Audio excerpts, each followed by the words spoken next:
And here we go. Welcome to the Great Work Insights Podcast by the O.C. Tanner Institute, the show that features the people, the professionals, the thought leaders, and the coolest companies. And now your host, the man navigating the discussion about the culture, the organized chaos, and the best practices that compel great work, Todd Nordstrom.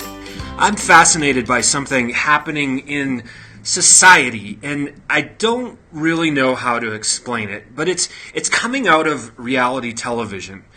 In the late 90s, maybe early 2000s, I don't remember the year exactly, but I do remember reading a newspaper article that was talking about finding cast members for a television show where average normal people were going to be placed on an island with no tools or shelter or food, and they were expected to survive. Of course, I drove to that casting call because I was curious. And I got there only to find out that I was too late. The camera crew and directors were loading up their trucks. They wouldn't give me a chance. And they were off to a new city to find other contestants for the show Survivor, which obviously is still on the air today and is a huge deal. The interesting thing about the show Survivor, though, before we saw it, was not seeing if people could survive per se. It was more of the social element of the game and the emergence of the word alliance into mainstream conversation. Basically, it meant people were reaching out to strangers to build teams where, at least for a while, all interested parties would benefit from being part of a group and sharing a common goal to get further in the game.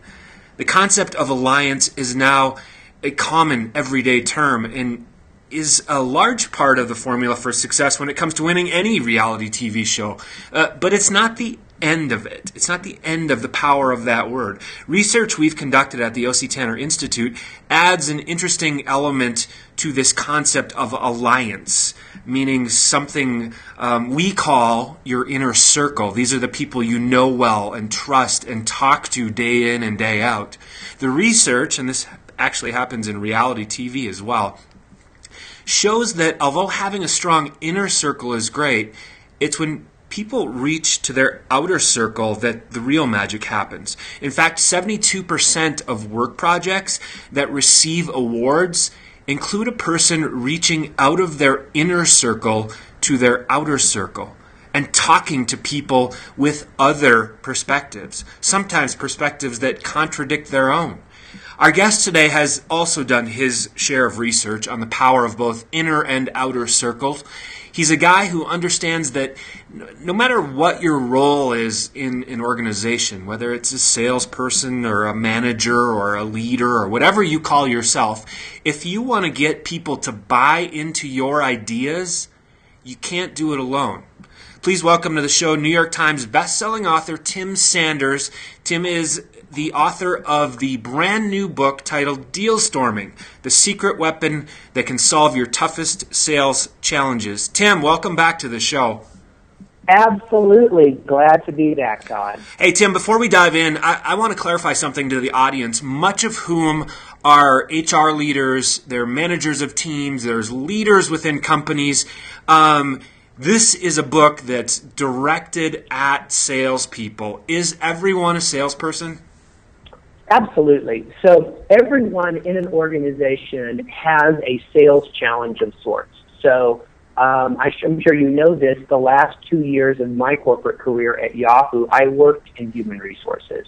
And I developed leadership programming and onboarding. And I had several sales challenges, some of which revolved around budgetary approval, and others revolved around participation levels, which was a key metric, for programming.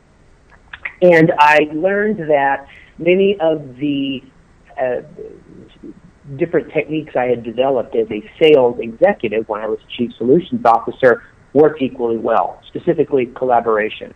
Learning how to collaborate not just inside of HR, but across the company using a common goal. And so I think everybody that's on, listening to this podcast, you're in that world of sales.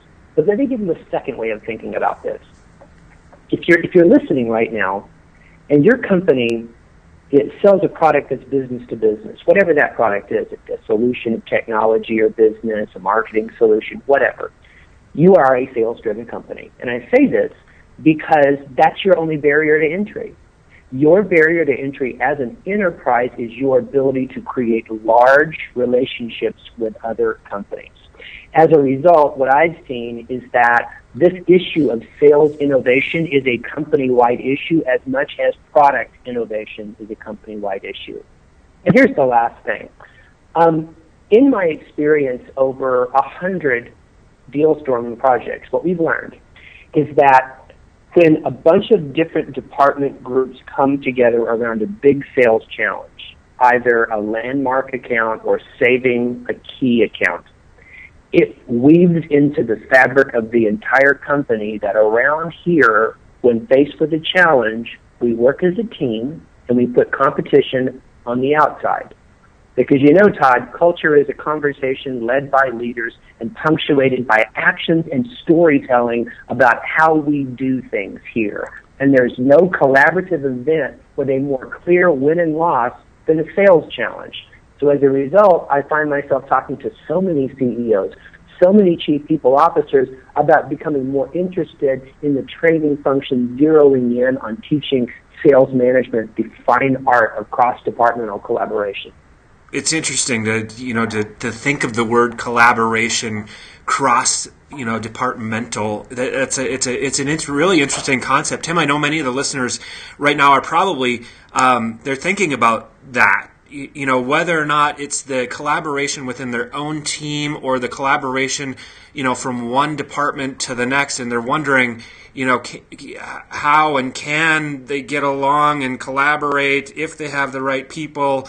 Because we don't often get to choose the members from other departments. What have you seen when it comes to that? Is it hard for departments to collaborate? Well, first of all, let's talk about the opportunity, right? Mm-hmm. So Miller Heiman Institute studied very deeply the DNA of what they call a world-class organization. This is a company in B2B that sells 20% more than their competitors across all key metrics. And the thing they learned is there's only one common DNA between all these companies, and that is that they've developed a culture of conscious collaboration across departments in pursuit of big opportunities. So that's a huge goal to think about. Now let's talk about difficulty. To me, collaboration is a very scary word for a lot of people. If you think about the origin of what the word collaborate means, like go way back in history, it means to confer with the enemy. Oh. That's the origin of collaboration. The insurgent, right? So it's the insurgent and the dissident compare information to overthrow the kingdom. That's where it all started. Makes sense why it's difficult today in corporate world, right? Mm-hmm. We all have silos. We know that when working with another group, there's fault lines that could bring our silo down. Specifically in sales, I think they're just about the worst at staying inside their silo.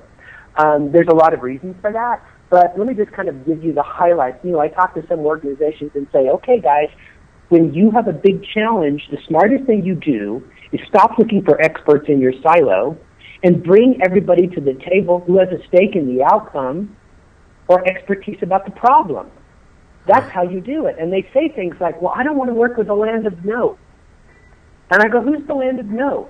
Well, that's the person in legal that always says no. That's the person in corporate finance on pricing that always says no. That's the person in operations that says no. That's my HR generalist partner that says no to the additional headcount in the deal. I don't want to work with the land of no.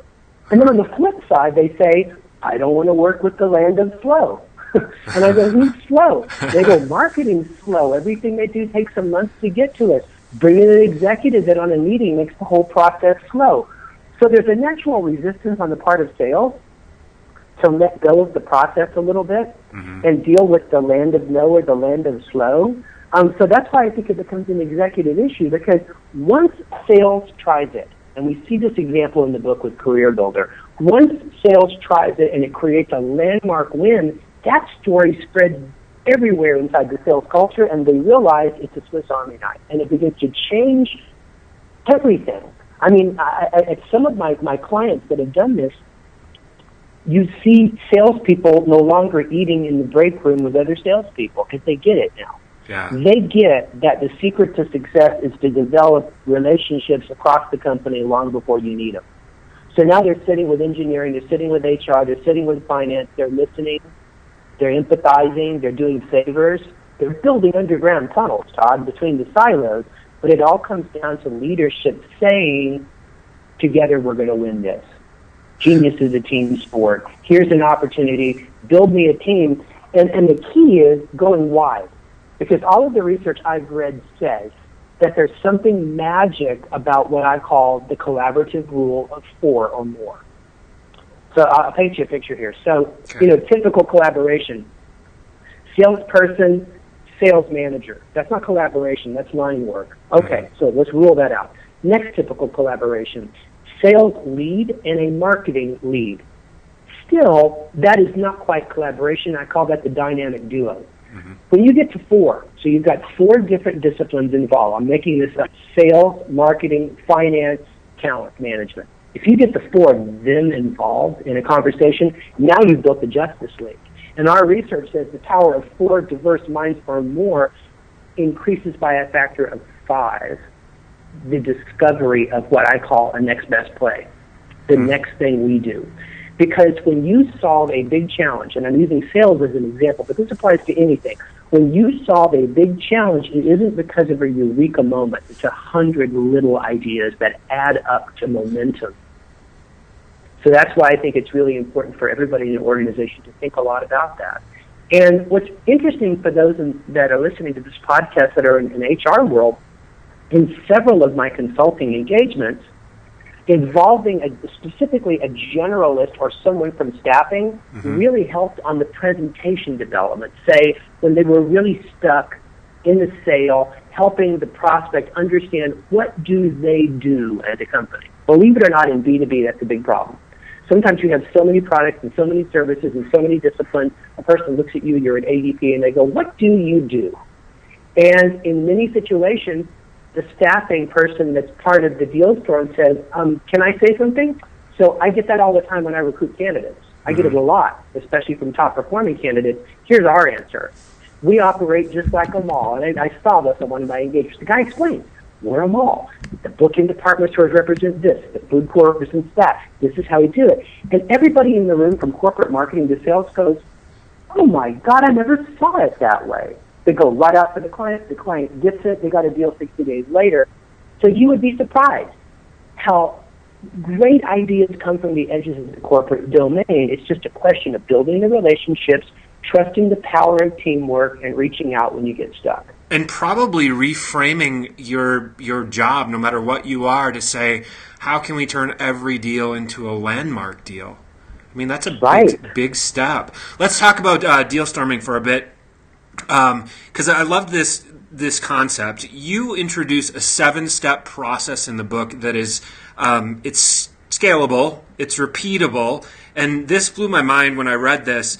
It achieves a 70% close ratio of people and teams that use it. I watched from afar as you interviewed people and teams for this book throughout the process. I saw you online. We've had conversations. I talked to you a few years ago as you were beginning the writing process. Why this concept? Where did deal storming come from? It doesn't necessarily seem to fit in Tim's wheelhouse. You know, it's interesting. It was under my radar for so long because I just didn't think the world would be as interested in it as I was as a nuts and bolts consultant, really. I think this builds on Love is the Killer App, my first book. So when I was working for Mark Cuban back at broadcast.com, he brought in a guy to run sales for our group, and his name is Stan Woodward. And Stan came from a world of multi-million-dollar deals, big deals for tech startups. And all of us weren't very skilled in that. And I'll never forget, Stan sits down in front of us one day and he says, look, guys, very limited window for us to make a big difference in the sales function. We're a sales-driven company, so here's the idea. When you get stuck in an opportunity, don't stick with just your manager. Grab somebody, grab anybody, grab somebody that knows something about the problem. Grab somebody who's going to have to deliver on your promise. Just don't go down alone. He says, because your success is going to become much more predictable if you learn to work across broadcast.com.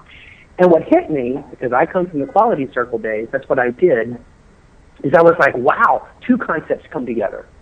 Brainstorming, which is a goat rodeo, Todd. I could tell you a million reasons brainstorming is not a good idea in today's corporate world. It's a poor process for problem solving. But I thought that the originality of thought that comes from brainstorming combined with the linear process of deal making or facilitated meetings, and that's where the concept deal storming came into my mind. So when I started to put together these cross-functional teams to pursue some big deals, I used every rule I learned from facilitating quality circles at Hughes Aircraft based on decades of 3M training about how to make a meeting work.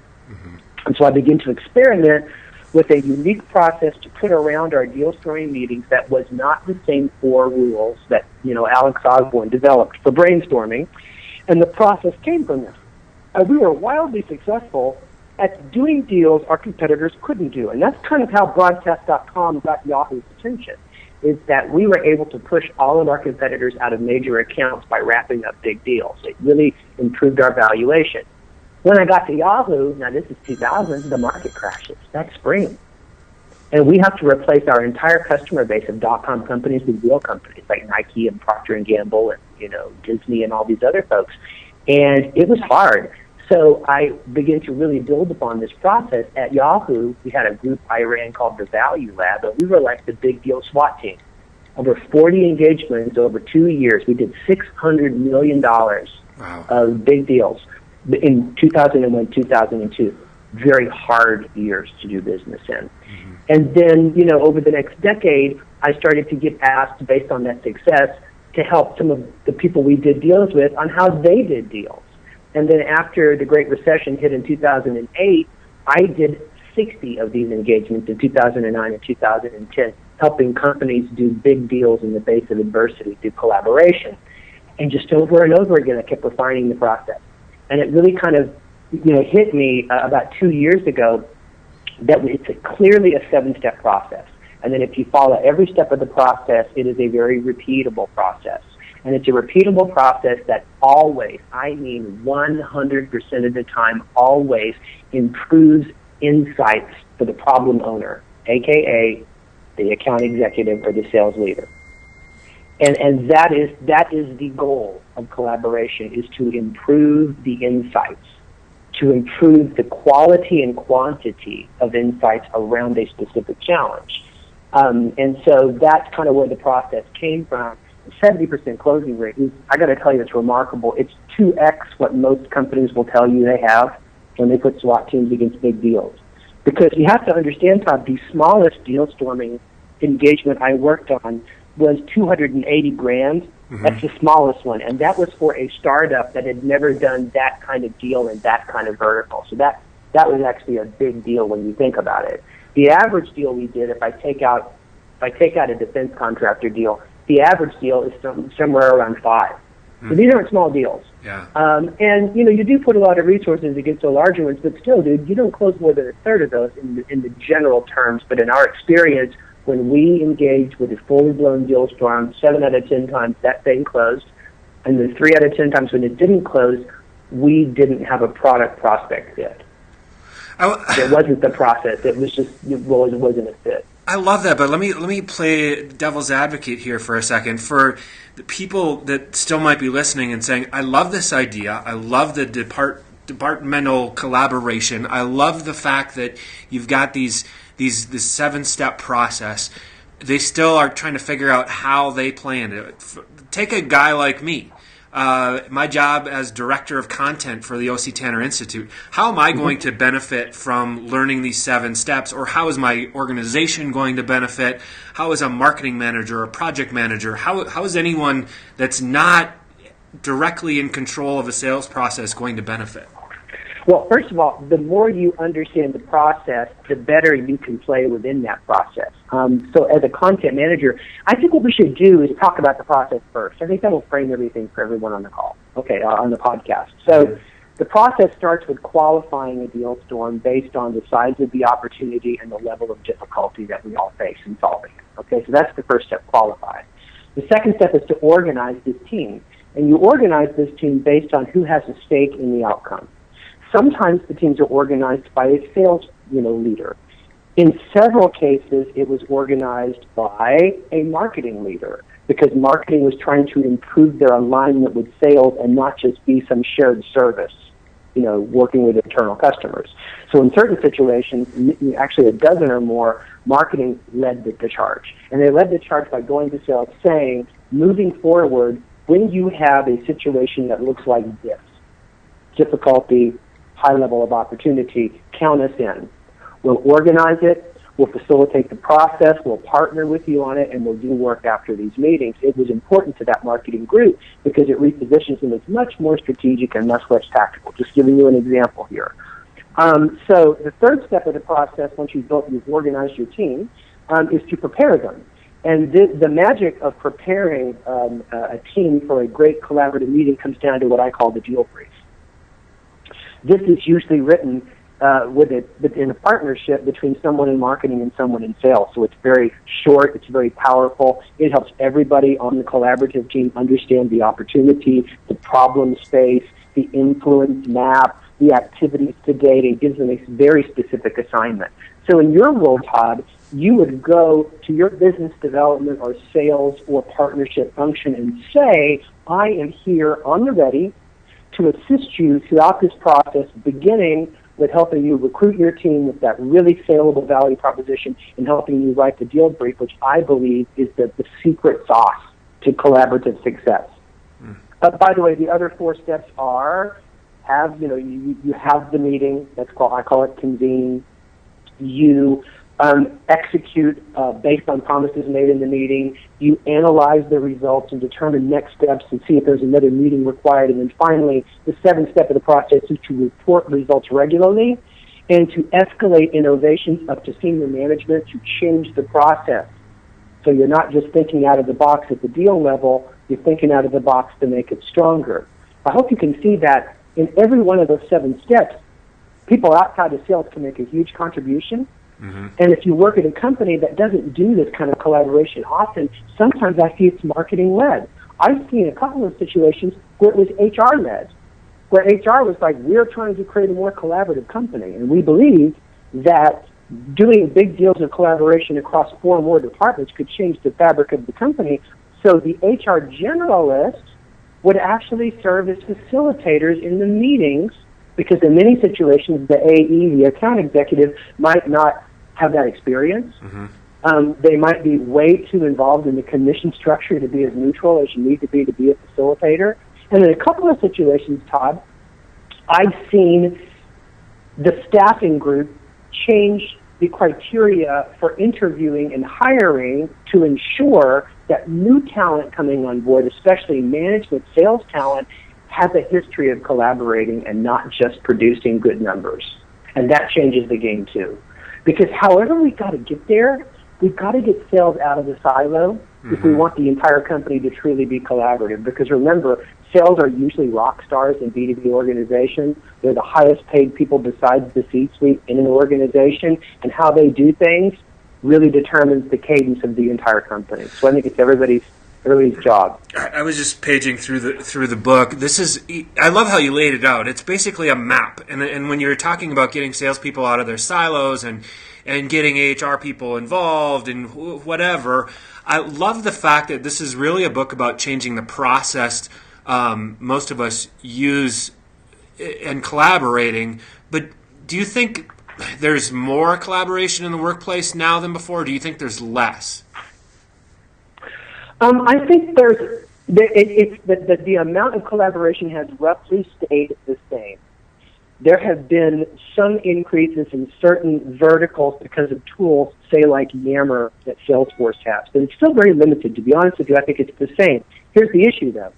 The need for collaboration is increasing exponentially, okay? The complexity of challenges to a company. Now, I focus on sales, but the complexity has increased dramatically. So in the world of sales, for example, research says that every year, the number of decision makers involved in a big deal is increasing by 15%. So 10 years ago, it was 2 people. It was the user. Think about HR. It was the person that buys corporate training and if there was a technology piece involved, maybe an IT implementation person, and that's it. Well, that's not how a big partnership is done these days, right? Now you've got a finance person, you've got a procurement person, you've got several influencers down to field trainers, you might have the generalist partners involved. You could have 30 people weighing in on a $500,000 corporate training deal these days. That's what sales faces everywhere. But their collaboration level is the same as it was 20 years ago. That's bad. So it has to increase. And, anecdotally, we're seeing the same thing with complexity of, say, operational processes in a global environment. We're seeing the same complexity in terms of marketing development in a very noisy world, in a noisy marketplace. So even though that's not my expertise, I would say the need for collaboration has risen everywhere inside corporate world. But the level of collaboration stays the same because people only do it as a last resort as opposed to a first response. And I think that's what I really want people to take away from the book. Collaboration is the secret weapon. It's hard. It's risky. Without a process, you get a mess. When you bring in a bunch of people from different departments, there's a lot of fault lines in that room. And you're asking for a lot of political resources. And if you don't follow the right process and run that meeting with strength, you can have something bad happen. And I know that, and that's why there's not more of it. But if there is, your fabric of your culture changes at your company. Tim, you're so right. Start with collaboration. Always a pleasure talking to you. If listeners want to learn more about you, they want to learn more about Deal Storming or any of your books, where can they find you? Just visit dealstorming.net to get a free chapter of the book. It's called Sales Genius is a Team Sport. Nice. Shares a really nice story about a leader inside Career Builder who I know a lot of you know, and I just think that'll really get you engaged in the read. So dealstorming.net. Would you like to be featured as a guest on Great Work Insights? If yes, we want to hear from you. Leave us a comment with who you are and what you're all about at www.octanner.com. Also, remember to rate, review, and subscribe to all our podcasts on iTunes. Now get out there and build something beautiful. It's your turn now.